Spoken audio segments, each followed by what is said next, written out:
Greetings, everyone, and welcome to the 155th edition of Cinema Effect. I'm Zach, and I'm joined by Disney's number one hater, Jaden. Howdy. Howdy. Did you see the news this morning that they were pulling shit from Disney Plus, by the way? I didn't have it for news chat, but... Oh, no. What are they pulling? Anything specific? Well, stuff we'd recognise for sure. I can't remember some of it off the top of my head, like, I don't know, some of the original stuff, but the main one was that new Willow show that literally came out a couple months ago. Oh, they're taking it off Disney Plus, even though it's a Disney Plus original. Yeah. What? How? Why does that make sense? It's got to do with I was so confused by it too, but it apparently got to do with the fact that they pay residuals to people based on it still being on the platform. Hold on. Since when do they pay residuals? I didn't know that either. I thought this whole WGA strike is because they don't get paid residuals for streaming services. Well, I think that's writers, but I think there's other people. Oh, right, okay, right. Yeah. Producers and shit. Okay, fair enough. Yeah. So literally, like, this new Willow show that they literally put all this money behind and released like 2 months ago, it's now like, we've realised it's actually more expensive for it to be here, so we're just going to remove it. Ah, shit. It's terrible. Anyway, sorry, I just gave you another reason to hate Disney. We've also, of course, got a resident Irish citizen, a.k.a. JC, a.k.a. Fitzy, a.k.a. Liam. Hello. Hello. Good morning. Ladies and gentlemen, this is Cinema Effect, the podcast where we review and talk about a different movie every single Monday. And this week, that movie is The Fifth Element, which opened in the US on May 9th, 1997. It was directed by Luc Besson. Is that how you'd say it, Jaden? Is that acceptable? Besson? I don't know. Besson? Besson just sounds like way too Aussie for me. But yeah. It's the Arthur and the Invisibles guy. Basically, what a way to intro him! Fucking all this shit is done. Oh god, that's such a terrible movie. Anyway, no. I won't stand for slander of it. I used to love that shit as a kid. Dude, it's so ugly.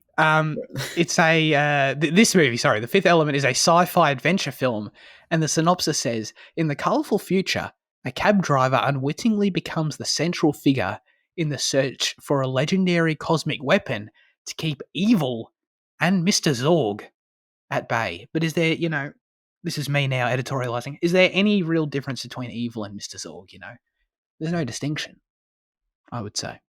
But yeah, anyway. The Fifth Element. Was this all the first time viewing for all of us? Yeah. Jaden, I'll start with you. What did you think of The Fifth Element? Yeah, I liked it.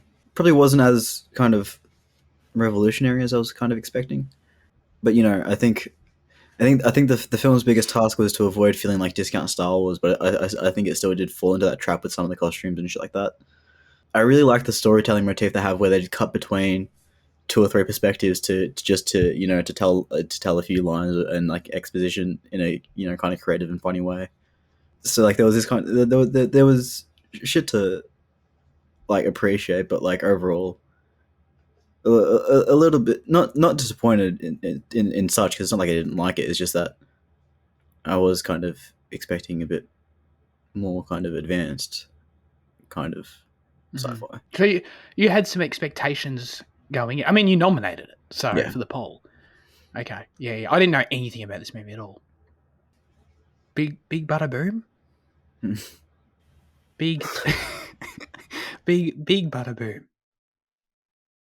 Yeah, this is a big yeah now. It's like you're in a mood today. Thanks, Fitzy. This movie's a big yeah nah from me, man. It's what Jane said. Like, for me, it really all the way, like, definitely did not succeed in any way of not being budget sci-fi, and budget feeling sci-fi.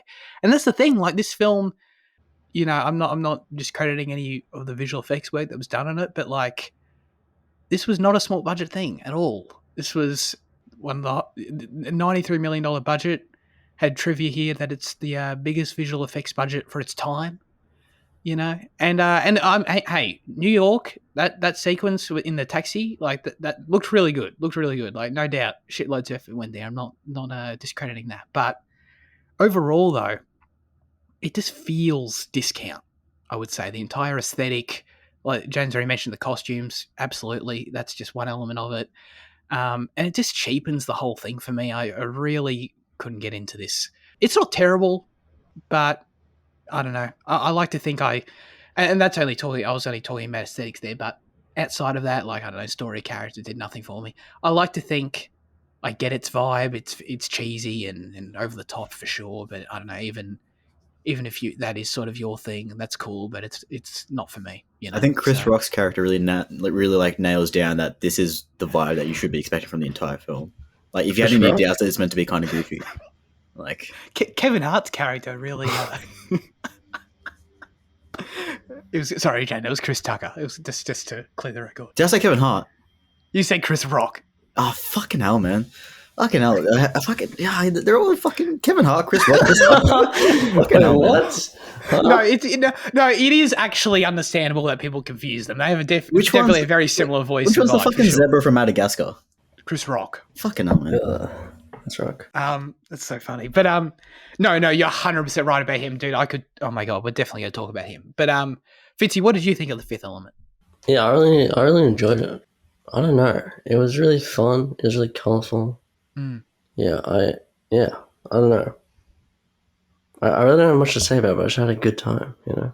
Well, I'll try to find things to say. But, yeah. Okay, all right. No, that's good to know.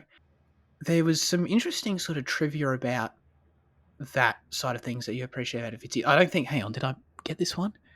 Yeah, well, I read a collection of different things that Luke was sort of going for a colourful vibe for sci-fi that he felt was missing. I got this one here. Luke Besson demanded that most of the action shots in the movie take place in broad daylight, as he was reportedly tired of the dark spaceship corridors and dimly lit planets common in science fiction movies, and wanted a brighter and cheerfully crazy and colourful look as opposed to a gloomy, realistic one. So you clearly picked up on that right away. That was very intentional on his part. So I appreciate that. I don't know. I feel like for me, maybe for the time that would have stood out more. But for me, like, I don't know. I feel like the colourful nature of it doesn't really... Like, I've seen plenty of colourful sci-fi, you know. Maybe if I was in 1997 and I was sort of saturated with things like, I don't know, what's big at that time? Like, I don't know, like Terminator, I guess, and Aliens, and maybe this would stand out more, but I don't know. But I mean, it definitely was colourful, and like he achieved it for sure. It definitely is. Another interesting thing, Luke Besson also, he wrote the original screenplay when he was in high school. He had conceived the story of this movie and invented the world of the movie as a child so he could escape his lonely childhood. He began writing the script when he was 16, though it was not released in theatres until he was 38. I also read that he'd written it originally as a trilogy and he condensed it into one movie, which was funny as well. So, yeah, shout out to him. This is clearly a big passion project of his. He clearly knew the vibe he was going for. Could say he achieved it. It was definitely pretty whack. And one of the main ways we sort of get that is in the... It's fair to say that the performances are over the top. Mm. But I was trying to think about this. Is it camp? I've sort of don't really know what camp is actually. Now I've sort of realised. Because I've sort of went to just write down, this is campy. But is it? Is this what camp is? I feel like it is camp. Yeah, it's definitely. Yeah. Because I don't just want to use it as like a cheesy synonym, you know. Chris Rock. I feel like it means it's the Chris Tucker fucking. It's camp Chris in the Tucker. film. Yeah. He is camp in the film. Oh my god. Yeah, dude. If you had any doubt that this movie was what it was going to be prior to Chris Tucker showing up, there was zero doubt anymore, man. But hang on, Jen, did you like Chris Tucker or not? Actually, I hated him at the start, but then like as he kept on going, I was like, oh, okay, I can feel it, you know. Could you actually feel it, or did you just sort of become numb to it? I think there was probably a numbness period, but then like there was a part where I was like, okay, I can start enjoying him a little bit. Okay, all right, no, that's fair enough. What about you, Fitzy? No, I enjoyed him. I thought it was really funny when he started whispering to that stewardess. I thought that was hilarious. But yeah, it was pretty good. Okay, for sure. I mean, yeah, it's a lot. I'll just say that it's a lot. He's squealing a lot. He's also, I don't know, like for me, he definitely didn't grow on me. I'll put it that way. He was actually at his worst for me when he was narrating the entire final shootout. That was quite annoying. But you know, it is what it is. Like it's people are definitely gonna. It's highly subjective. People are gonna find it funny or find it annoying or whatever. Is he a radio talk show host? Like, what is his show that he's doing? Is it like a? It seems like a radio show. Yeah. But it's just like him walking around. Like, is it like a sort of futuristic version of like a radio vlog or something? Well, I don't think they had. I think it was meant to just be like a late night show, but mobile and futuristic. Yeah. Okay. But it's only audio, is it? Like, was there there was no camera following him around? No. That's why I was confused at points when he was like looking into the camera. Like, I feel like he was meant to be talking to an audience, but I'm like, is there anyone watching? Is it? I thought it was just audio. Yeah, I don't know. He was on TV. I thought he was on TV when Willis was like in his room, but I can't remember. But no, I think he was just a radio guy, mainly. Okay. We don't really see screens in the film at all, do we? I think there's a TV in. What's this guy? What's this guy's name? What's Willis's name? Oh my god. Dallas. Dallas. Dallas. Yeah. But is it Corbin Dallas? Corbin. That's right. That's right. There was a lot of for the future. I mean, with these films, it's always fun to sort of see how the future's realised. There were some interesting things, like he gets mail. That was my main takeaway. He still got letters. Corbin Dallas. Yeah. It's like, all right, that's interesting. I liked how they still went to McDonald's and had the same old shitty ass drive-through trays. You know. Back from the founder. Yeah, right.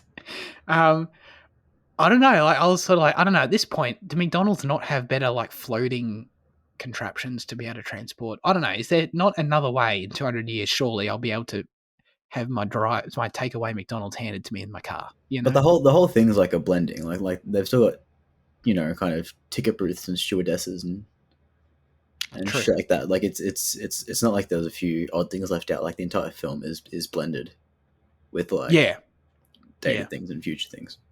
Yeah, no, definitely.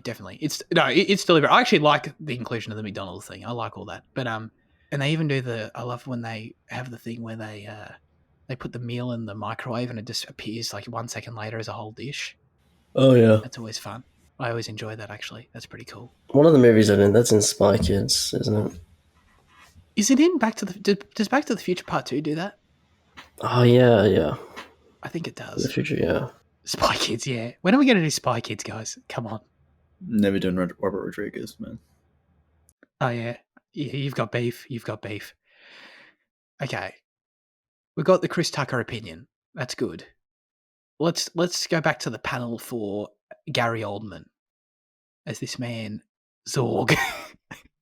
Jaden, is Zorg a yay or a nay for you? Yeah, I really liked him. I loved I feel like we've talked a few times about like Gary Oldman's shifting appearance every time he appears in a film. Oh yeah. And like I feel like I knew he was in this, but then like seeing him, I was like, oh shit, is that him? And I was like, oh, yeah, it is him. But I don't know, I quite liked it.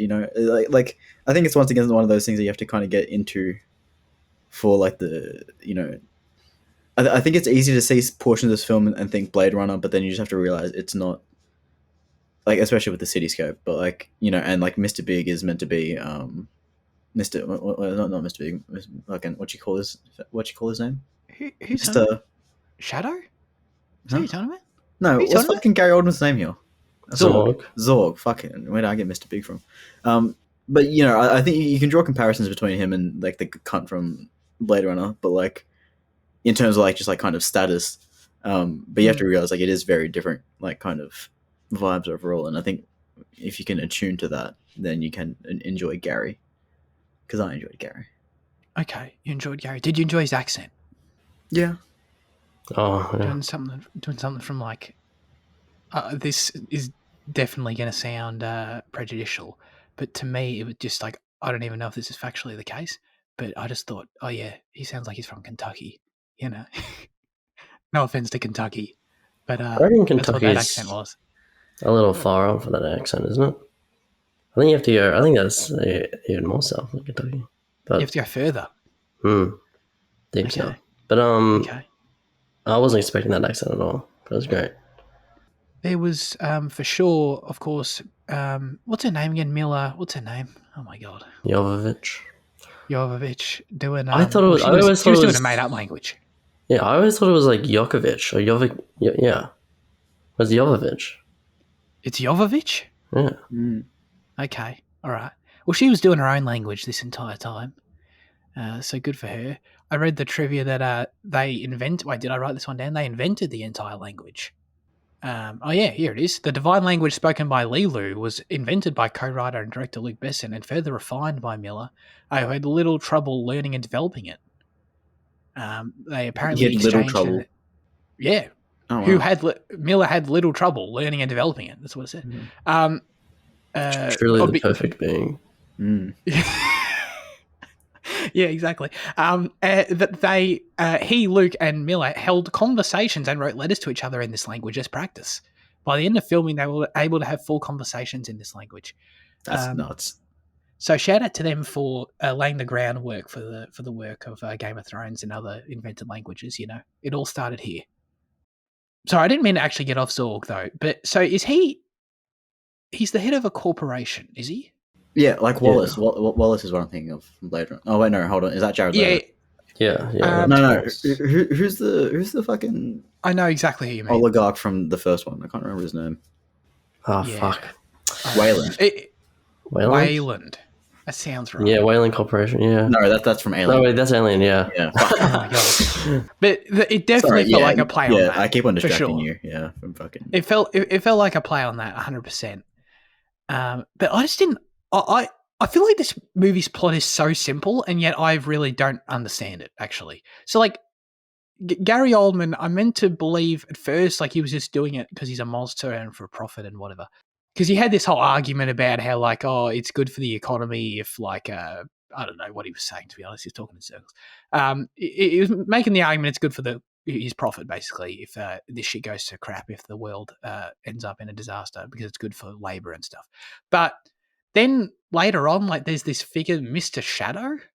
Like, what was that scene? You know, I didn't even understand that. Was that the talk? Was that meant to be like the voice of the asteroid talking to him or something? Yeah, that was the planet making a call to him. The planet called him on his phone. I just want to be 100% clear. Yeah. It was emitting radio waves. What do you mean? It tells you in the film how it happens. But okay, so the asteroid was sentient in this movie. Yeah. Okay, so he was literally just doing its bidding. That was it. There was nothing else to it. Yeah, I think so. Got it. All right. Not confused anymore. Who else we got here? Oh, I did read that Gary Oldman thought this movie was terrible, but it was just pretty funny. But apparently Luke Besson's an old friend, and so he did it as a favor, which was nice of him. Yeah, they worked together on Leon. Leon, sure. Oh, okay. Wait, did Luke direct that movie? Leon the Professional. Yeah. Yeah. Gotcha. Who else we got here? We mentioned Bruce Willis. Bruce Willis apparently had a meeting with Luke in New York, and like read the script, and 2 hours later said he'd do this movie. So he was all about this movie apparently. That being Bruce Willis. Do you guys have anything to say about his performance here as Corbin Dallas? Because it was good. It was Bruce Willis doing his thing. I enjoyed it for sure. I'm not hating. I don't know. I sort of also like knew what it was. My main takeaway was that I loved his cat. So that's just me. But did you guys have any particular scenes of note or anything of note with Bruce Willis in this movie? Yeah, I thought he was great. I thought he was, his little quips really worked. Like when he's like in this situation, he just says, "Oh, Finger's gonna kill me for this." You know, that shit was funny. It was like his friend who was like waiting for him or something. Oh no! Actually, I think it was. Is that the guy boss. Is that the guy you only hear on the phone? Yeah. Yeah, I think that was actually his taxi cab boss guy. Got it. No, Bruce Willis was really great. I feel like there's other... Like, this movie is very much going strongly for the humour all the time. Like, it has its own... I'm going to embrace it. It has a campy sense of humour the whole time. I don't know. It was interesting. I did... Like, it ranged from, like... Sometimes I did find it endearing, and then other times it was just way too much for me. Literally, the part of it the side of it that I probably enjoyed the most, that was just like really dumb and silly, was like probably the president character. Actually, I quite liked him because like dude? He literally did nothing in this movie as like plot wise, but he was fun. Yeah, I did like him. Like the way he it's sort of like obviously felt like a silly parody of like a politician or whatever, but like I liked every time that he tried to go into his spiel about thanking everyone for their service and all that. Like that was funny. That was fun. Yeah. Like he, like every other, like it is a very typical film, like down to the plot of the special one. But like even Corbin Dallas is pretty typical kind of standard kind of hero. But Yeah. I think they function together, in this kind of unique setting, You need to remember, Zach, this came out before Star Wars, Star Wars Episode 1 came out in 1999. This was pre-Star Wars. Yeah. Revolutionary. Yeah. No doubt. Yeah. Well, for me, because this only came out 2 years before The Phantom Menace, that comparison, I was making it 100%. I mean, say little about The Phantom Menace, obviously a controversial film, but I was, I don't know, like the effects in this movie were solid for sure, but it only made me more impressed with The Phantom Menace actually, because The Phantom Menace is like, I don't want to say it's like miles better or like, I don't want to put down this. It is. Like, but it is, I would say it's a significant step up 2 years later, I would say. Wait, not in CGI. I thought the CGI in this movie was way better. Like, Is it The Phantom Menace? Yeah. No, there's zero chance. Zero. Did you see when that ship was taking off, like that lighter patch, as they kind of had to screen it in, like, and there's like this like noticeable. I don't remember that, but I remember like the planet, for example. I was really impressed with like how unbad it looked. I was like kind of shocked. Do you mean like what planet? Like from space? The eel planet, yeah, like the vibrations of when the evil planet was getting bigger, yeah. Oh, okay. No, that was good. Yeah. Like it was solid, but no, dude. Oh my god, that's like the Phantom Menace still looks amazing with all those shots of Coruscant from space and stuff. Oh yeah, okay, the Coruscant shots. Oh no, that's just one example. I think I think Coruscant overall is way better looking than New York City in this movie even. And those are fairly comparable, actually, because they're like fully visual. Right, but like, there's plenty of terrible examples of terrible CGI in the Phantom Menace, and there's terrible examples of CGI in this individually. But like overall, this has got good CGI, and yeah, sure, yeah. I don't disagree with that. CGI. Oh, okay. No, that's fair. I would argue. Yeah, I mean, I don't explicitly disagree with that, but I would argue that the Phantom Menace is a step over this. And it only came out 2 years later and made me appreciate. Like, The Phantom Menace has always been a very impressive movie anyway, technologically. So it only made me appreciate it more. But that's only sort of one aspect of the aesthetic, of course. It's also got a shitload of. We've already mentioned the costumes a little bit. The sets and costumes, I would say we can bundle them into one. And that's the stuff in this movie that was like really not cutting it for me. Like, it feels like TV stuff, when the budget was not TV. The CG was definitely not TV. Like, I totally agree that the effects were solid. But this stuff was not up to scratch, in my opinion. It was pretty, I don't know, pretty cheap feeling overall. When Milla, what did we say her name was again? Jovovich. I'm sorry, I won't ask again. When she escapes the room and she jumps through the wall which looked like it was made of styrofoam.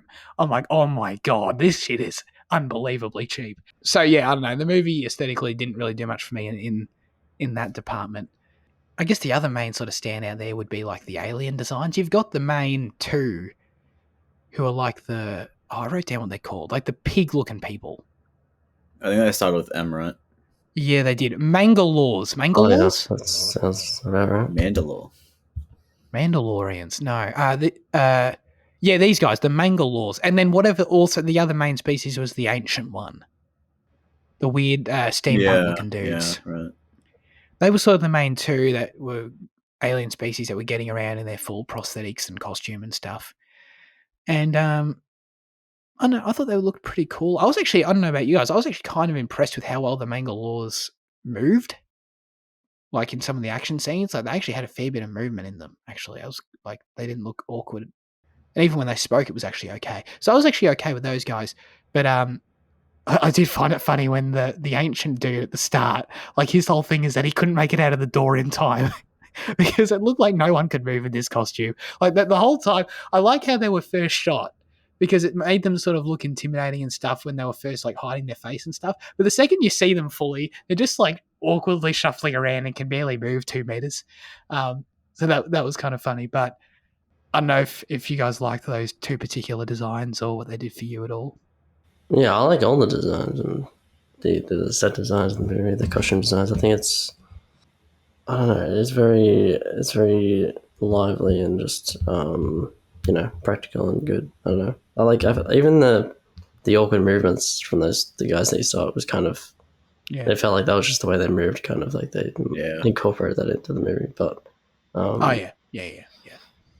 Not to go back to Star Wars, but like the Phantom Menace and like the prequels like introduced like way more background, I guess, and like the cityscape, like you guys were saying, like Coruscant. Whereas before that, I didn't feel like that as much like variety everywhere, like in the background and in individual scenes, you'll see like some different alien species that doesn't appear for the rest of the movie. So I feel like in that sense, it does feel like very full, especially when you get to like the airport and you see all these weird looking humans and shit. So yeah, the airport for sure. That's totally a good example of that. Yeah, 100%.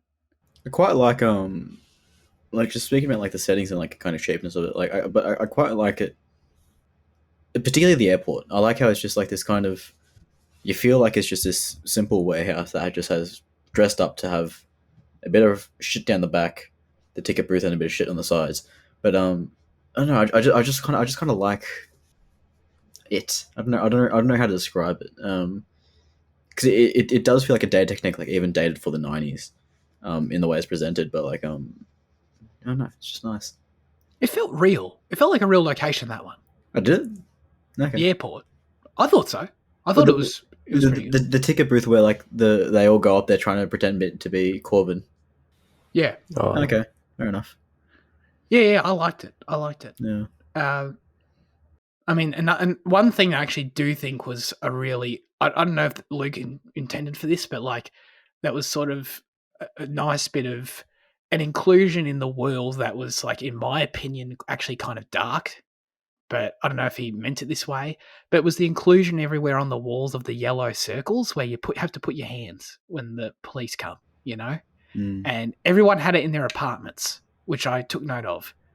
And I just thought that was like really an interesting inclusion. Like, I don't know if it was just there for like plot reasons because they wanted to have Bruce this scene or whatever, but like they were everywhere in the film. And I was like, that's interesting that in this world, they need to have yellow circles in like most rooms and in people's homes for when they're inevitably like, or, the idea in this society is like when you're inevitably put under police custody in your own home, there needs to be something in your home where they can detain you easily. You know what I mean? That's how weird that is. Like, I thought that was actually kind of a dark thing to include, but I thought it was pretty cool. I don't know if he meant it that way because it sort of does seem like it goes against like what his whole, spirit and cheerfulness he was going for with the world, but it was cool, I thought. Did you guys get behind the heart of this movie? The romantic beating heart of this movie. No. Of Lilo and Corbin and their relationship. Because, like I had a feeling that Bruce Willis was like super old, and like I had a look. It is a 20-year age difference between the two, and like it's just. Is it like, really? Yeah, it's just so bad, man. Like she was like 20. I think she was like 22 when around that when they filmed this film, and he was like fucking 40 something. So just man. It just felt a bit wrong. It's true love, Jaden. Don't you believe in true love? It's boundless, Jaden. It knows no age restrictions.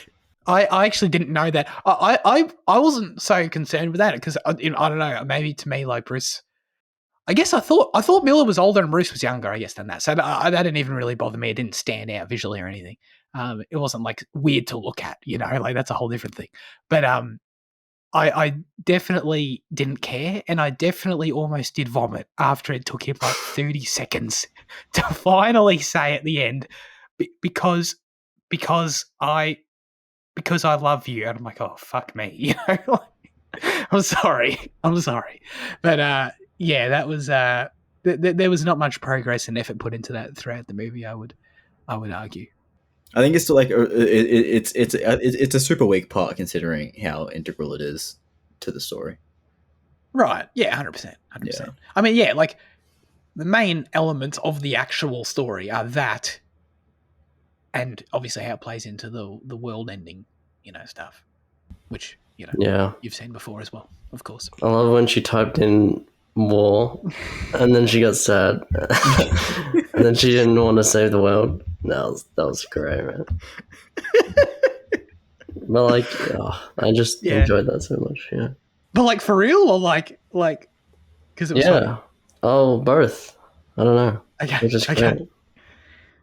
I actually it is funny, but I actually like it as a concept that like you have this character that can learn everything by just like seeing images, really fast and all that sort of shit. I feel like I've seen that before somewhere, but I do like it. Although I don't understand when she was in the back of the cab, how, when she started reading the poster, like how could she read it? Well, she does that throughout that's how she learns everything. She just starts reading. Like she just can, I guess. She can just read English. I meant to. She's can't a divine speak. being. She can just read, man. No, fair enough. Yeah, she's the fifth element. Fair enough. What else happens in this movie? Everyone, sort of talking about the humour, everyone faints in this movie all the time, man. If Luke's in a scene, he doesn't know exactly how to end it, the character faints. Actually, when he when Corbin put the military dudes in the fridge, I thought they died. Did Did he kill them? Because I thought he did. But they came back later. Oh, yeah, they the did main too. guy came back. So he did not kill them. Confirmed. Yeah. They look pretty dead though, but yeah. They did look very dead. Oh god. What else we got here? I actually thought the music was pretty good though. It was pretty sick. Had it sort of had a vibe, Oh yeah. It was very funky, yeah. It was funky. Yeah, I actually kind of liked it. Just on the note of music, it was cool. One of Zorg. Yeah. Zorg? Yeah. Zorg is Zorg? Yeah, one of his henchmen, Right Arm, I believe his name was. It was played by this musician called Tricky that I really like. At the time, I think it was part of Massive Attack, where he might have just left, but it was really interesting seeing him on film. But then, like I think there was a few other cameos, like Matthew Kostovitz, Liam, is that? Oh, Luke Perry? Matthew Kostovitz was the mugger at the start. I'm pretty sure. Oh right. What a performance, by the way. He looked like he'd take his shit so bad. But I think there was like a few other like cameos from just like I don't know people from the time in the film. So I thought that was kind of cool. Luke Perry was the dude at the start, right? In the 1914 scene. Yeah, I was like surprised by how like that scene was actually tense for me, and that scene was like the most legitimate scene in the movie. Yes, I agree. An actual movie, like actual like tension and stakes and shit. Yeah, definitely. As someone who knew nothing about the movie, like that scene, it was. I liked it. It was good. But it did not like prepare me for what the movie ended up being for me. No, it felt like I was getting a different movie from that scene, but it was a good scene. Yeah. Well, maybe it's 300 years later, and the tone of the universe has just exactly changed. It's cosmically changed, yeah. Every living being just behaves differently. We can get to Andy's review. Andy wrote in a review for The Fifth Element. He says, another film with Chris Tucker in it that Cinema Effect happened to review. Surely you guys are getting really sick of him by now. I personally love him because of Rush Hour. Jaden's not getting sick of him because he thinks it's Chris Rock. Jaden only really picked this movie for Paul W.S. Anderson's wife, didn't he? She had the most memorable performance, by the way, playing such a lovable character. It's a shame I had to wait an hour and a half into the film for Milla's awesome fight sequence. I won't remember the movie much, but that action scene with the opera in the background is just fantastic. Definitely a highlight. Also, I spotted Bruce Lee on the computer screen. Oh, yeah, no, I did say that too. Anyways, it's pretty simply pure, silly entertainment. Very absurd world-building science fiction, and it's got Bruce Willis, so very typical 90s cinema. The greatest Star Wars film to not have been made by Star Wars. 6 out of 10. Thank you, Andy. Thank you very much. We didn't talk about the fight scene. nor the opera scene, because I thought it was terrible. But that's just me. Really? The fight scene was great. The fight scene was fine, but the opera, you know, What cutting between it? yeah, like what is it with? It's such like a convention at this point, you know. Like, and I'm not against the convention of like have opera and have something like tense action shit going on in the background, like cutting between them or whatever. 'Cause it works. And it does not work here though, because that blue alien was horrifying. Nah, you're just a hater, mate. And it sounded like shit. Her music, I mean. Oh, I feel like when she went into the quick beat, you know, and then like that transition into the fight scene, that was fucking good, man. That was great. it? Okay, all right. Did you have fun with the actual final shootout though? No, Chris Tucker ruined it for me. Oh, right. You did mention that you didn't like his. Sorry. Yeah. But you guys did, right? Because you, especially you, Jay, you said it got better. Huh? You said Chris Tucker got better. For Oh you. yeah, I think he got. Yeah, no, but I like even without him, I think the whole kind of shootout was great. Just seeing Bruce Willis kick into his like proper badass mode that was hinted at throughout the film. Oh yeah. True. Because he does have like a military background, which we didn't really actually see at all. He's their best man. Apparently, yeah. And then we learn it, we see it. Was Bruce Willis's arc in this movie really just about the fact that, like, he wants a romantic partner, he wants the perfect woman, and then literally the perfect literally the perfect woman appears, and he gets her, and that's it? Like, is that, you know what I mean? Yeah, he's just horny. Yeah, that's pretty much. I must admit, like, yeah, and I must admit that is like the one aspect of the movie for sure where it's like, oh yeah, you can tell a 16-year-old wrote this. You know, protagonist wants the perfect woman. Yeah, she's the thing from the start, right, in the ship, but like redesigned or something, or remade. Is that right? I didn't really get that either. Yeah, no, I think you're right. Okay, but wasn't it just like an object? It was like part of an arm, wasn't it? Yeah, Like some shit. Yeah, but I guess she evolves into that thing. But was like she always? That's what I didn't like. What was the process they did on her? Was she always meant to be like in a human form? If that makes sense, or like was that always going to be her final form, or was like could she have turned into anything? And because the humans got her, you know what I mean? Well, I think like it's like the doctors mentioned that like she's got like the human components, but just like super compacted. So I guess they just recreate that to the human scale, though. I don't know. So okay, all right. Was she okay in the chamber? Was she born in there, or was she already like alive in some form? She was already alive in some way, I think. Okay, but she hadn't previously like lived like as a in a I don't know, in a traditional form. Well, wasn't she that guy who, like the big boy who like got his ship crashed and was carrying the fake stones? Because she had like a flashback, right? Yeah, well, that's where they get the thing from. That's where they get the arm or whatever it is. The shrapnel. Yeah. Oh, so you think she was actually the alien who got shot down? I think so, because even Ian Holm says like she's a he or he's a she, you know, because he's expecting the big boys. But that's weird. Does that mean like amongst her own species, she's like a weird deformity then at this point? Yeah, I guess so. But maybe like they're evolved.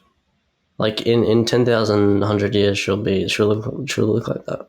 She'll just, you know, she'll grow copper on her skin or some shit. Oh, okay, all right. Maybe in a sequel. I don't know. Yeah, in the Plan trilogy. Yeah. That's right. Okay, let's get to our final verdicts for The Fifth Element. Jaden. Probably in line with Andy at a 6, I'd say. I did enjoy it, but I think that there was quite a bit that wasn't what I was looking for. I'll give it a 4. It was. Okay. I feel like I understand what it's going for, like, and I feel like it does it well. Like, there's nothing in this movie I think that's like actually like garbage, except for maybe like the romantic stuff, you know. Yeah. Everything else just really didn't do it for me at all. But like, I can see if other people enjoyed it. Fitzy, what about you? I'll stop an 8 on this bad boy. Wow. Huge. Look at Yeah. us. Look at us. This has to be quite a strong dissension here. I don't know, like in history. I don't know. Maybe not. Range, yeah, true. Range, exactly. Yes. Yeah. I had a lot of fun. I was lolling, laughing out loud. But nice. also, there were some tense moments, particularly closer to the start, but, it was still fun. Yeah. It sounds like I would have enjoyed watching it with you then. Yeah, maybe. Yeah, maybe you should have came over, yeah. I think the movie is excellent. a bit long, sorry, in saying that. Because it is like a proper 2-hour film, right? Yeah, for what it is, knowing what it is it now, still feels like I felt just length.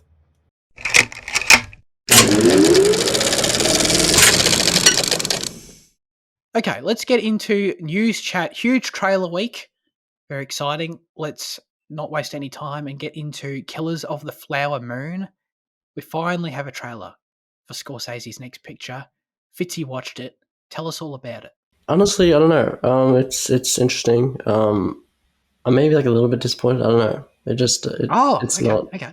The trailer doesn't give a great idea of like what the main thrust is, I guess. But I guess that's a good thing. But the trailer still has like an ominous kind of turn, I guess, and it just definitely like wasn't what I was expecting. I was expecting because I know the story is based on atrocity, but it's also like a gang, kind of story. So I was expecting something more traditionally Scorsese, but yeah, well, I don't know.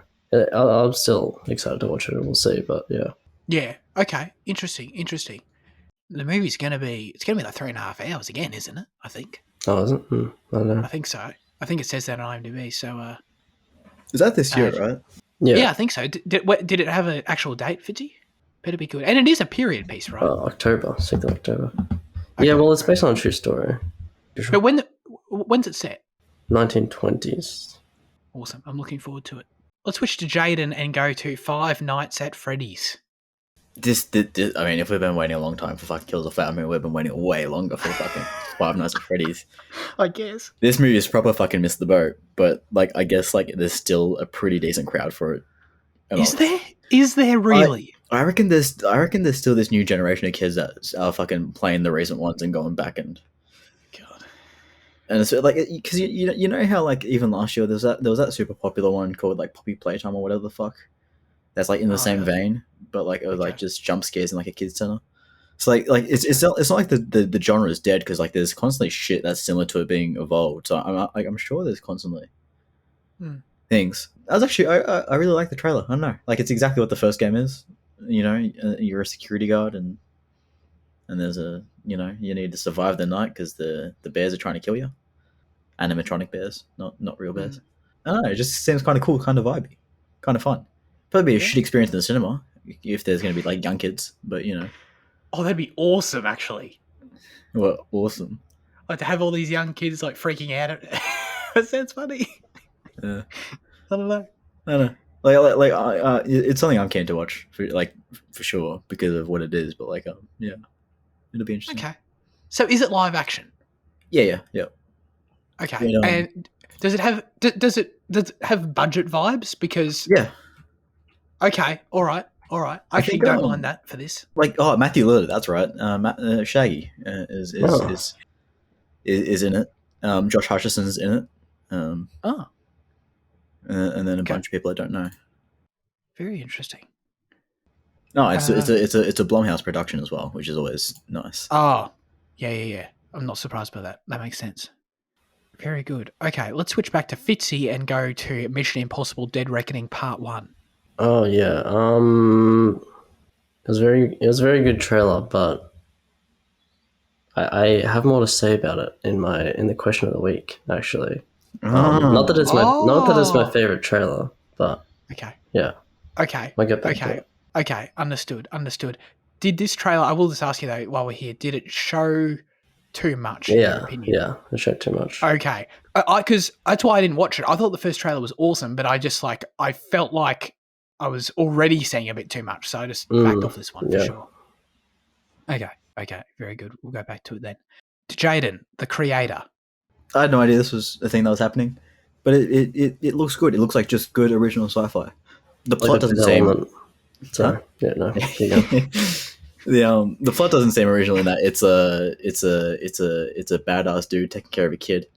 Oh, yeah, okay. But like the setting looks cool. The you can tell there's a budget there. It all looks great.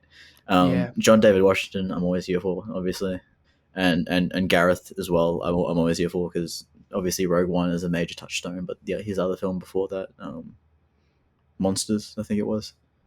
You know, like I'm very keen. Thanks to Hideo Kojima for letting me know about it.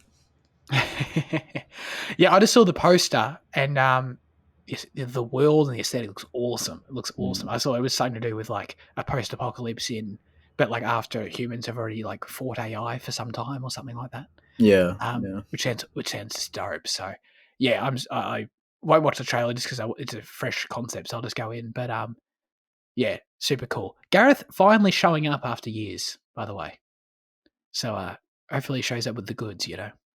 Okay, finally, back to Fitzy. We're doing The Bear Season 2 trailer. It was really good. It was really like a more positive vibe, but still very, very intense, very, guerrilla kitchen filmmaking. Yeah, so looks good. Okay, good. Guerrilla kitchen filmmaking. Sorry, did I hear that right? Guerrilla. Yeah. No, that's actually that's spot on to what it is. that's totally the vibe. We just finished season 1 about a month ago, and actually I didn't know that. I thought it was a limited series. I didn't know there was going to be season 2 at all, and then to have it coming so soon is like shocking. So that's cool. I'm glad to hear about the positive vibe though, for sure. Like that's definitely where the first one ends. I'm glad they're continuing that. Like for us, like some of the overbearing negativity of the first season was a bit of a drawback for us. Like it became a bit much at times. So I'm glad. Like if the story's going to continue to evolve in a different direction, then or in a logical direction, then that's great.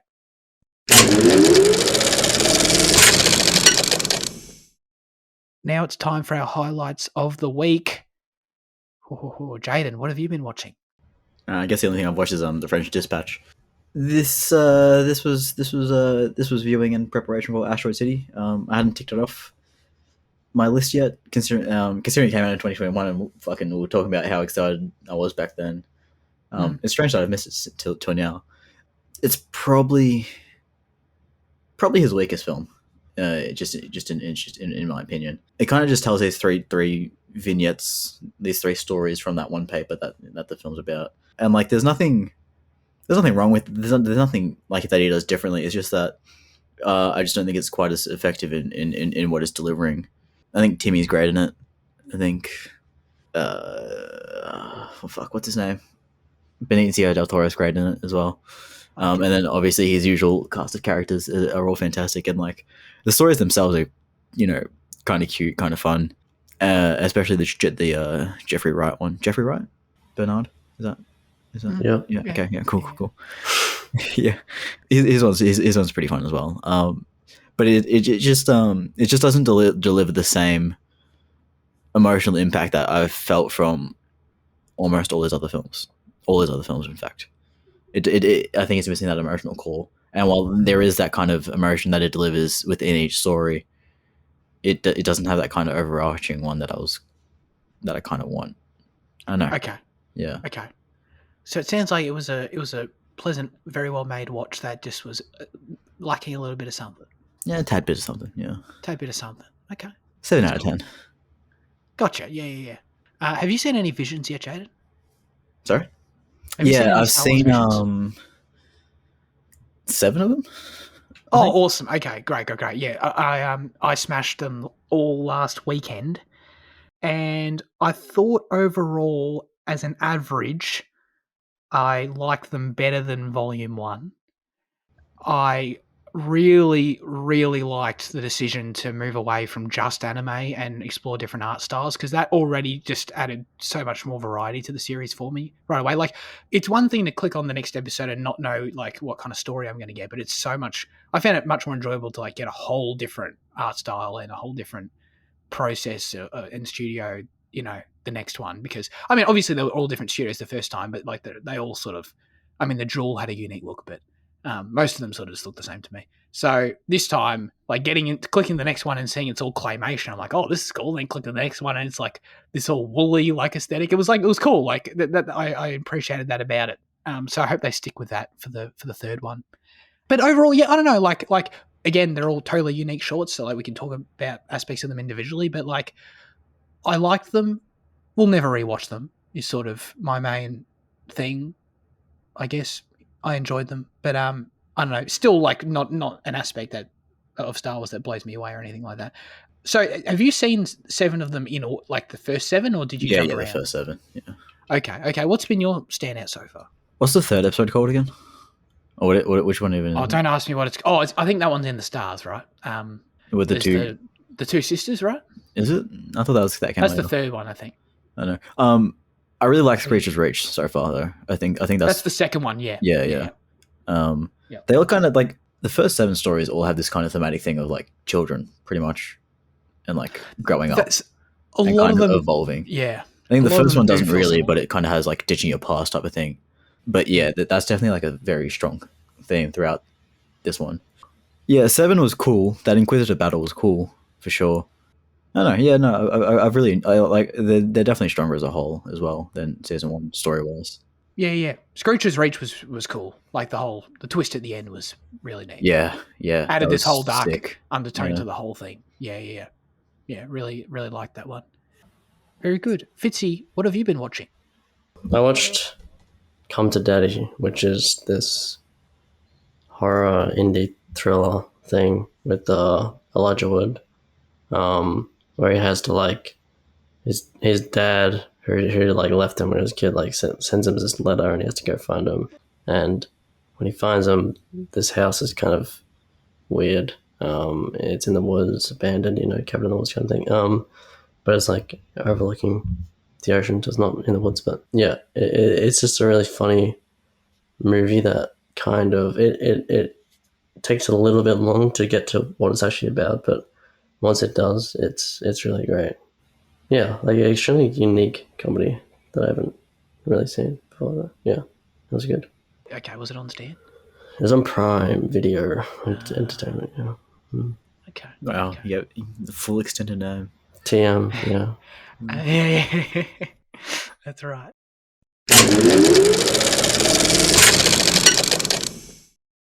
Okay, now comes the segment where we hand the show over to you with our question of the show. Last week we asked you, what is the best movie or TV trailer you've ever seen? Luke said, I think that the trailer for Justice League with the Hallelujah song was hype. Hang on, was that Zaddy's cut? Yeah, or was that the OG? I think it was Zaddy's cut. Or like when the trailer came out, it probably was Zaddy's cut at the time. Yeah. Or was it? I don't know. I don't remember if this was. I guess I'm asking, is it a 2017 trailer or a 2021 trailer? I don't know. Endgame's trailer was also very good. Recently, my favourite has been the Indiana Jones 5 trailer. The indie theme overlaying the cutting between scenes and the mix of sympathy for the devil is a nice touch. Makes me never excited to relive the adventure. Oh yeah, I don't know. I read that and I think it's a miss. Okay, makes me even more excited to relive the adventure, I guess is the gist. Sorry, Luke. Endgame's trailer was really good, actually. I remember really actually someone who's out of Marvel now and was out of Marvel before that, but like Endgame around that period is when I was like peak Marvel. That trailer was really good. Really liked it. Okay, Andy said, just thought up of this answer all because of a simple happy birthday wish to Zach. Thank you, Andy. So whoever came up with this question, what a poetic time to ask. I can't judge what a great trailer looks like quality-wise, so I've chosen one that makes me feel the most passionate. And it is the teaser trailer for the upcoming Hong Kong film called The Goldfinger, reuniting Andy Lau and Tony Leung on screen for the first time in 20 years since Infernal Affairs 3. The fact that this teaser trailer just came out of nowhere and was unveiled on my birthday just makes it so exciting, and felt like it was a real birthday gift to me. That's cool. I grew up with these guys not just from Infernal Affairs, but also seeing them in TVB dramas from the 80s. So this means a lot to me. And then he links the teaser trailer there. That's cool. I see them there. Hang on. So I did know there were Infernal Affairs sequels, but now that I'm actually like reading this out loud, how the hell are they both in the Infernal Affairs sequels? How does that work? Flashbacks, maybe Flashbacks? recasting. I don't know. That makes me curious. He's such a good actor, you know. You just need to keep him in there in a different role. I guess. Or are they prequels? I don't know. Oh, I think there might be actually. Yeah, Yeah? Okay. Shit. I think number 2 is I a didn't- prequel. Yeah. That's interesting. I might check those out actually. I knew there were sequels, but for some reason I never gave them credit as being the same leads because I just assumed they couldn't be. But that's cool. Thank you very much, Andy. Okay, let's get into our favourite trailers of all time. Fitzy, kick us off with some Mission Impossible, I guess, talk related. Initially, I was like, okay, there are some perfect trailers, like the original Alien trailer, The Social Network, but I don't really have a connection to those trailers. I was like, what trailer have I watched 50 times out of hype, you know? And it was Mission Impossible, the Dead Reckoning Part 1 teaser trailer, which is just awesome. It's like, there's no for the second half of the trailer, there's no sounds within the thing mostly. It's just the music overlaid with some of the coolest images in the Mission Impossible, franchise I've ever seen, with some cool looking fight scenes. That katana woman, oh my god, the sword woman, just the Japanese guy, Jesus. But yeah, but I thought of that answer, and then I looked it up to look at it again, and it was Mission Impossible trailer, 2 hours, released 2 hours ago. I was like, oh my god, it's a new trailer. And I watched that one. It was kind of it was an awesome trailer, but just revealed way too much. Way too much. I mean, the first one already revealed so much. Yeah, the first one's just awesome. I can rewatch it daily. Awesome. I'll tell you what I'm not looking forward to, and that's the second trailer. Probably going to be playing before every movie we go and see in the theater for the next 2 months. So I'll be bringing my cap and covering my face. You have to time it right, so you walk in as the opening credits come on. Not the 10 minutes before. Yeah, I guess. Oh, yeah, just be me and be a weirdo and look away. Yeah, you're definitely on the train of thought here with my answers, Fitzy, because I'm definitely thinking personal hype for sure when it comes to these trailers. I mean, I don't know. I'm not much for actually critiquing a trailer or anything like that. So, I actually also have to say, I feel like I can't trailers before 2000 and God, what would it be? Any trailer before 2010 off the board. Garbage. Can't stand them. Because I feel like there's these different eras of trailers. I feel like I haven't seen the Alien trailer. I don't know what that is. That sounds like it could be cool. But I feel like, just from my knowledge, you have eras of trailers where pre 1980, even 1990, you had the era of trailers where it's relive or experience the adventure. And it's just corny trailer shit, And then you have the era of trailers where, I don't know if you've ever seen the trailer to Revenge of the Sith, Jaden, because obviously we came out at a time where we obviously never had to watch the trailers. I've seen the trailer just part of behind the scenes shit, and obviously never saw it. I only just watched the movie, never saw it before the movie. But dude, trailers of that era, the Star Wars prequels at least, I'm just speaking for them, but I assume they were fairly representative of big movie trailers at the time, just showed literally the movie in 3 minutes. It's actually ridiculous. They had 0 sense at that time of what to show in trailers and putting any thought process in behind what fans are going to read into and how we can use the trailer to build hype, but be smart about it. They didn't give a shit about that back then. They're just what's a trailer? It's a 3-minute preview of the movie. All right. And then just literally showed the whole movie in 3 minutes. It was ridiculous. Can't believe anyone actually saw the movie after that. But anyway, so that's my thinking of I feel like only in the recent decades have they actually figured out trailers for what they should achieve. My favorite trailer of all time is the first Force Awakens trailer, the teaser. The one where you barely see anything. It's the one that ends up with the Falcon, and that's the biggest reveal in it. I freaking love this trailer. I've rewatched it so many times. It means so much to me. It was my wallpaper for years, and it was the first real example. Of course, I'll never forget the morning when I woke up and saw on I don't know, my phone or whatever it was, it's on my laptop or something, there's a trailer for Star Wars Episode 7 and how weird that was at the time, just as a cultural moment, and for me, of course, but it just being a perfect tone piece, and it showed so little, but I know that trailer frame by frame, man. it totally did its job so well, and it came out a full year before the movie too, and it caused so much discussion for the next 12 months.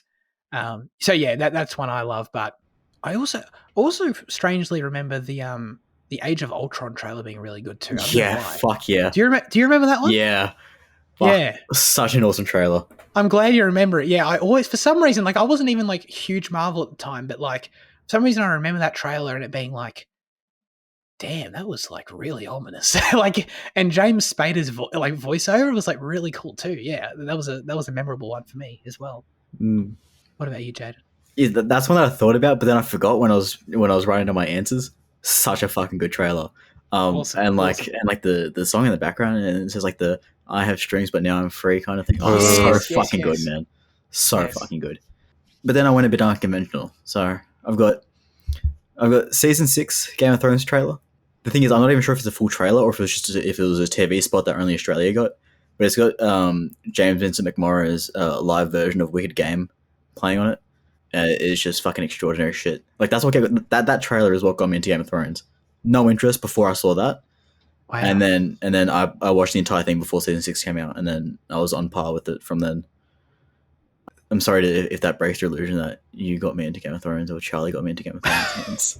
Everyone likes to think they got you. Yeah, So I like to think I got you into Fallout. Yeah, everyone likes to think they got you into things, you know. No, I think Fallout might have been you actually. I don't know. You or Dominic, thank maybe. Yeah. But then speaking of games, I've also got down the Battlefield 1 trailer. I rewatched. I've long stood by the fact that Xbox's, well, Microsoft, sorry, two E3 conferences, 2015 and 16, are phenomenal shit. And then I was rewatching those to see like I could pick out like any specific trailers. The Forza Horizon 3 trailer, phenomenal, but also just the Battlefield 1 trailer. Both the one with the Glitch Bop song in it, remix of Seven Nation Army, and then also just the one they showed at the showcase at the press conference. Fucking amazing shit. Oh man! Again, you've brought games into it, Jaden. Why? Because I thought, because I forgot about the Age of Ultron answer. I was struggling looking through last night. I was like, none of these really excite me too much, and then I remembered those. Yeah. Last of Us Part 2 is an awesome first teaser trailer, actually. Yeah, that was a banger. Yeah. But yeah, some great trailers for sure. Yeah. Those E3 conferences, man, what a time. What a time to be alive. Never gonna see those again, huh? Put a bullet in the head of those. Yeah. I don't know. There's these showcases happening this week, so hopefully they can try. But it's not the same. No, it's not the same as like a live stage. Games Week or the Paris Game Show, whatever the fuck they have like after that. Like there's nothing that compares to E3. They're very polished. I mean, like the reveals can be great, but they're very polished presentations these days. You know, it's nothing the same as like those big auditoriums where they have the big screens and they like the crowds there cheering and shit. Like it's just, oh man, it's an atmosphere, you know. Microsoft showing Minecraft every year, you know. Keanu Reeves coming on stage for the Cyberpunk reveal. Those are E3 hype moments. That was incredible. You can't get those kind of things, you know. Dude, I remember. I was such a dork. I was sitting on my couch at 6:15 in the morning when Keanu Reeves came on, and I lost my mind. It was amazing. Yeah. Okay, very, very good. Yeah, and like all these things are so hype, and half of them turn out like no one cares when they come out. Actually, even speaking about Keanu Reeves and Cyberpunk, that 2013 trailer is fucking awesome. For Cyberpunk? Yeah. Oh, really? The teaser. Okay. Yeah. Like, is it you mean the one with like the woman in the dress? Yeah. Mainly just the song is why I like it, because I like Archive. But yeah. All right. Very, very cool. As always, we'd love you to submit your questions, thoughts, reviews for next week's film in the YouTube comment section. Leave us a comment on Instagram or Spotify, or join the Discord server.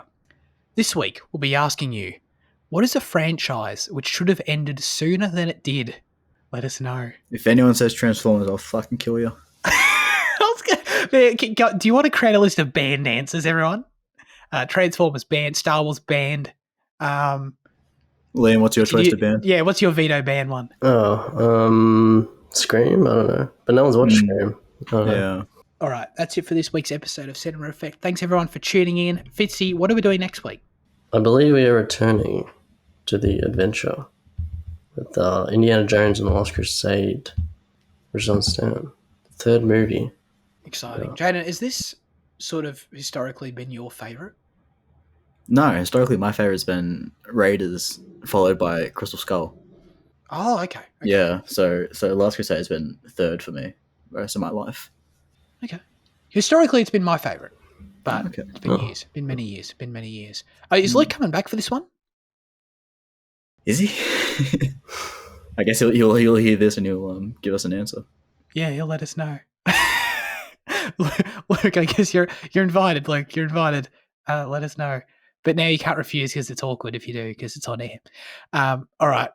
Very good. I'm looking forward to that. Appreciate everyone tuning in. Appreciate Liam and Jaden for being here as always. Have a great rest of your week and goodbye.